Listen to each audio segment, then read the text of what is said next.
Hello दोस्तों, मैं नीरज कुशवाहा आप सभी का स्वागत करता हूं आपके अपने YouTube channel Nalanda study point 24/7 पर। तो जैसा कि आप सभी को पता है, हम सुबह 11:30 बजे एक आर्मी स्पेशल बैच को चला रहे हैं, जिसमें हम army GD, tradesman, technical, clerk, SKT, NA आदि सभी एग्ज़ाम्स की पूरी तैयारी को करा रहे हैं। तो आइए आज हम फिर से कुछ महत्वपूर्ण साइंस के प्रश्नों को देखते हैं। तो आइए आज के क्लास को शुरू करते हैं। तो देखते हैं पहला प्रश्न, सबसे हल्की धातु कौन सी है? तो देखिए, सबसे हल्की जो धातु है वह होती है लिथियम। कौन सी धातु? लिथियम। लिथियम। अब देखते हैं इसमें अगले प्रश्न को, सबसे भारी धातु कौन सी है? तो देखिए यह है ओस्मियम। कौन सी धातु? ओस्मियम। ओस्मियम। अब देखते हैं इसमें अगले प्रश्न को, सबसे कठोर धातु कौन सी है? तो देखिए सबसे कठोर धातु जो होती है वह होती है प्लेटिनम। कौन सी धातु? प्लेटिनम। अब देखते हैं इसमें अगले प्रश्न को, सबसे कठोर पदार्थ कौन सा है? तो देखिए सबसे कठोर जो पदार्थ होता है वह होता है हीरा। कौन सा? हीरा। हीरा जो है कार्बन का एक अपरूप होता है। इसका कार्बन का एक अपरूप। अब देखते हैं इसमें अगले प्रश्न को, सबसे उत्तम कोयला कौन सा है? तो देखिए एंथ्रासाइट सबसे उत्तम कोटि का कोयला होता है। अब देखते हैं इसमें अगले प्रश्न को, जल का शुद्ध रूप क्या है? तो देखिए जल का जो शुद्ध रूप होता है वह होता है वर्षा का जल। वर्षा का जल जल का सबसे शुद्ध रूप होता है। अब देखते हैं इसमें अगले प्रश्न को, मार्स गैस कौन सी होती है? तो देखिए मार्स गैस मीथेन को कहा जाता है। किसे? मीथेन को। और मीथेन का जो रासायनिक सूत्र होता है वह होता है CH4। यह मीथेन का रासायनिक सूत्र है। अब देखते हैं इसमें अगले प्रश्न को, नोवेल गैस कहलाता है? तो देखिए हीलियम एक नोवेल गैस कहलाती है। कौन सी? हीलियम। अब देखते हैं इसमें अगले प्रश्न को, विद्युत धारा मापी जाती है? तो देखिए यह अमीटर से मापी जाती है। किससे? अमीटर से। अब देखते हैं इसमें अगले प्रश्न को, पारा का मुख्य अयस्क है? तो देखिए सिनेबार पारे का मुख्य अयस्क होता है। कौन? सिनेबार। सिनेबार। अब देखते हैं इसमें अगले प्रश्न को, टेलीविजन का आविष्कार किया? तो देखिए JL बेयर्ड ने। किसने? JL बेयर्ड ने। JL बेयर्ड ने। अब देखते हैं इसमें अगले प्रश्न को, रडार का आविष्कार किया? तो देखिए टेलर एंड यंग ने। किसने? टेलर और यंग ने रडार का आविष्कार किया था। अब देखते हैं इसमें अगले प्रश्न को, गुरुत्वाकर्षण की खोज किसने की? तो देखिए यह न्यूटन के द्वारा की गई खोज थी। गुरुत्वाकर्षण की खोज न्यूटन ने की थी। अब देखते हैं इसमें अगले प्रश्न को, सिरका व अचार में कौन सा अम्ल होता है? तो देखिए इसमें होता है एसिटिक अम्ल। कौन सा अम्ल? एसिटिक अम्ल सिरका और अचार में पाया जाता है। अब देखते हैं इसमें अगले प्रश्न को, नींबू एवं नारंगी में कौन सा अम्ल होता है? तो देखिए इसमें साइट्रिक अम्ल पाया जाता है। कौन सा अम्ल? साइट्रिक अम्ल। साइट्रिक अम्ल। अब देखते हैं इसमें अगले प्रश्न को, दूध खट्टा होता है? तो देखिए यह इसमें उपस्थित लैक्टिक अम्ल के कारण। किसके कारण? दूध में उपस्थित लैक्टिक अम्ल के कारण। अब देखते हैं इसमें अगले प्रश्न को, मतदाताओं के हाथ में लगाए जाने वाली स्याही होती है? तो देखिए यह स्याही जो है सिल्वर नाइट्रेट की होती है। किसकी? सिल्वर नाइट्रेट की। अब देखते हैं इसमें अगले प्रश्न को, पृथ्वी अपने अक्ष पर घूमती है? तो देखिए पृथ्वी अपने अक्ष पर पश्चिम से पूरब की ओर घूमती है। किधर? पश्चिम से पूरब की ओर। अब देखते हैं इसमें अगले प्रश्न को, प्याज व लहसुन में गंध का कारण क्या है? तो देखिए इसमें उपस्थित पोटेशियम के कारण। किसके कारण? प्याज और लहसुन में उपस्थित पोटेशियम के कारण यह गंध उत्पन्न करते हैं। अब देखते हैं इसमें अगले प्रश्न को, एक्स किरणों की खोज किसने की? तो देखिए रोंटजन ने एक्स किरणों की खोज की थी। किसने? रोंटजन ने। अब देखते हैं इसमें अगले प्रश्न को, स्कूटर के आविष्कारक कौन है? तो देखिए स्कूटर के जो आविष्कारक हैं वह है ब्रॉड शॉ। कौन? ब्रॉड शॉ। ब्रॉड शॉ। अब देखते हैं इसमें अगले प्रश्न को, रिवॉल्वर के आविष्कारक कौन है? तो देखिए इसके आविष्कारक कौन है? कोल्ट। कौन है? कोल्ट। कोल्ट रिवॉल्वर के आविष्कारक हैं। अब देखते हैं इसमें अगले प्रश्न को, समुद्र की गहराई नापी जाती है? तो देखिए यह फैदोमीटर से मापी जाती है। किससे? फैदोमीटर से। फैदोमीटर से। अब देखते हैं इसमें अगले प्रश्न को, DNA संरचना का मॉडल किसने दिया? तो देखिए इसका मॉडल जो है वॉटसन और क्रिक के द्वारा दिया गया था। किसके द्वारा? वॉटसन और क्रिक के द्वारा। अब देखते हैं इसमें अगले प्रश्न को, प्रयोगशाला में बनने वाला पहला तत्व कौन सा था? तो देखिए यूरिया प्रयोगशाला में बनने वाला पहला तत्व था। कौन सा? पहला तत्व था। अब देखते हैं इसमें अगले प्रश्न को। टेलीफोन के आविष्कारक कौन है?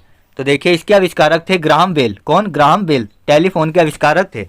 अब देखते हैं इसमें अगले प्रश्न को। भारत द्वारा छोड़ा गया पहला उपग्रह कौन सा है? तो देखिए यह था आर्यभट्ट। कौन सा उपग्रह? आर्यभट्ट भारत के द्वारा छोड़ा गया पहला उपग्रह था। अब देखते हैं इसमें अगले प्रश्न को। पेनिसिलिन की खोज किसने की थी? तो देखिए यह की थी अलेक्जेंडर फ्लेमिंग ने। किसने? अलेक्जेंडर फ्लेमिंग ने पेनिसिलिन की खोज की थी। पेनिसिलिन पहला एंटीबायोटिक था। अब देखते हैं इसमें अगले प्रश्न को। चेचक के टीके की खोज किसने की? तो देखिए की थी एडवर्ड जेनर ने। किसने? एडवर्ड जेनर ने चेचक के टीके की खोज की थी। अब देखते हैं इसमें अगले प्रश्न को। जीव विज्ञान के जन्मदाता कौन है? तो देखिए अरस्तु को जीव विज्ञान का जन्मदाता कहा जाता है। किसको? अरस्तु को। अब देखते हैं इसमें अगले प्रश्न को।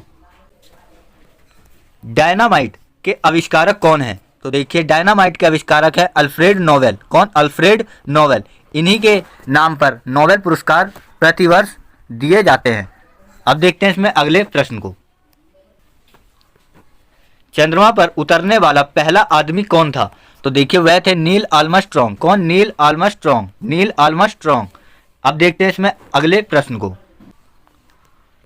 अंतरिक्ष में जाने वाले पहले आदमी कौन थे?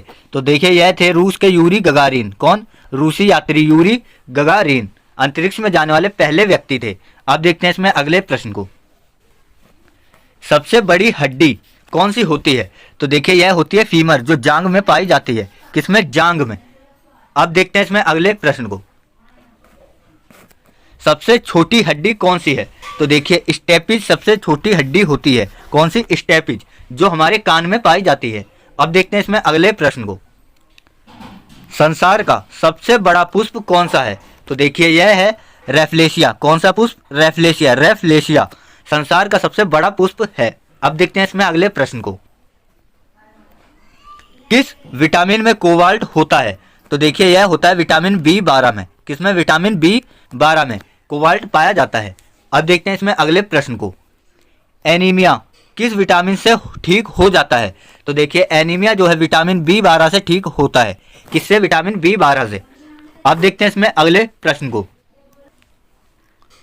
रतौंधी रोग किस विटामिन की कमी से होता है? तो देखिए यह होता है विटामिन A की कमी से। किससे? विटामिन A की कमी से रतौंधी रोग हो जाता है। अब देखते हैं इसमें अगले प्रश्न को। विटामिन B की कमी से कौन सा रोग होता है? तो देखिए इससे होता है बेरी बेरी। कौन सा रोग? बेरी बेरी विटामिन B की कमी से होने वाला रोग है। अब देखते हैं इसमें अगले प्रश्न को। टाइफाइड से शरीर का कौन सा अंग प्रभावित होता है? तो देखिए टाइफाइड से जो है आंत प्रभावित होती है। कौन सी? आंत। अब देखते हैं इसमें अगले प्रश्न को। रेबीज के टीके की खोज किसने की? तो देखिए इसकी खोज लुई पास्चर के द्वारा की गई थी। किसके द्वारा? लुई पास्चर के द्वारा।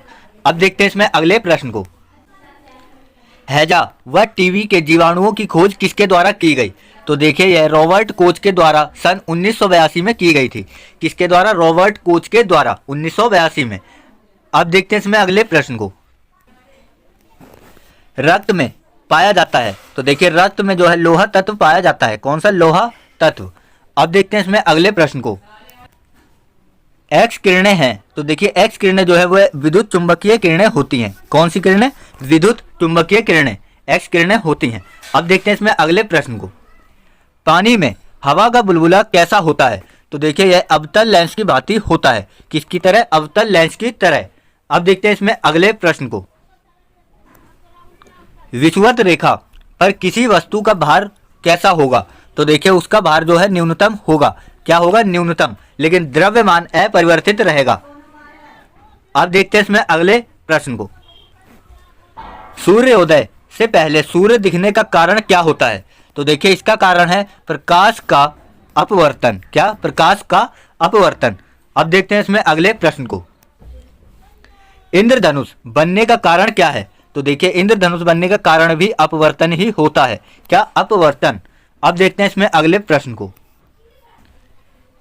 ताप बढ़ने पर ध्वनि की चाल पर क्या प्रभाव पड़ता है? तो देखिए ध्वनि की चाल इसमें बढ़ जाती है। क्या होता है? ध्वनि की चाल बढ़ जाती है ताप बढ़ने पर।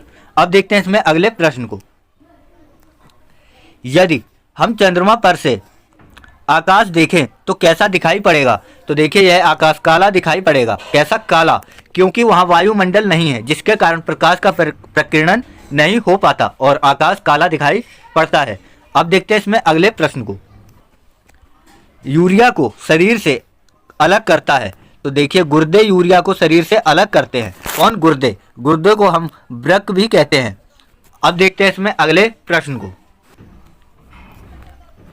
मानव त्वचा का रंग बनता है। तो देखिए मेलानिन के कारण। किसके कारण? मेलानिन के कारण। अब देखते हैं इसमें अगले प्रश्न को। कच्चे फलों को पकाने में काम आता है। तो देखिए यह होता है एथिलीन। कौन सा? एथिलीन। एथिलीन। एथिलीन कच्चे फलों को पकाने के लिए काम में आता है। अब देखते हैं इसमें अगले प्रश्न को। तो देखिए दोस्तों, आज हमारे 50 महत्वपूर्ण प्रश्न यही समाप्त होते हैं। तो आज हमने 50 महत्वपूर्ण प्रश्न साइंस के देखे, जो कि कई बार आपकी प्रतियोगिताओं में पूछे गए हैं। तो अगर आपको हमारा यह वीडियो अच्छा लगा है तो इसे लाइक जरूर करें, साथ ही साथ इसे अधिक से अधिक लोगों तक शेयर करें और अपने सभी सोशल मीडिया प्लेटफॉर्म्स पर जरूर शेयर करें, ताकि इसका लाभ अधिक से अधिक छात्र उठा सकें। और इसके साथ साथ अपने सुझावों को हमें कमेंट करके जरूर बताएं, ताकि हम आपके कमेंट के हिसाब से अपने अगले वीडियो को लेकर आ सकें। और इसके साथ साथ हमारे चैनल नालंदा स्टडी पॉइंट 24/7 को अभी सब्सक्राइब करें, साथ ही बेल आइकन को भी दबाएं, ताकि हमारे पर डे वीडियो का सबसे पहला नोटिफिकेशन आप तक सबसे पहले पहुंच सके। तो आज के लिए बस इतना ही। कल हम फिर मिलेंगे सुबह 11:30 बजे। तब तक के लिए बहुत बहुत धन्यवाद।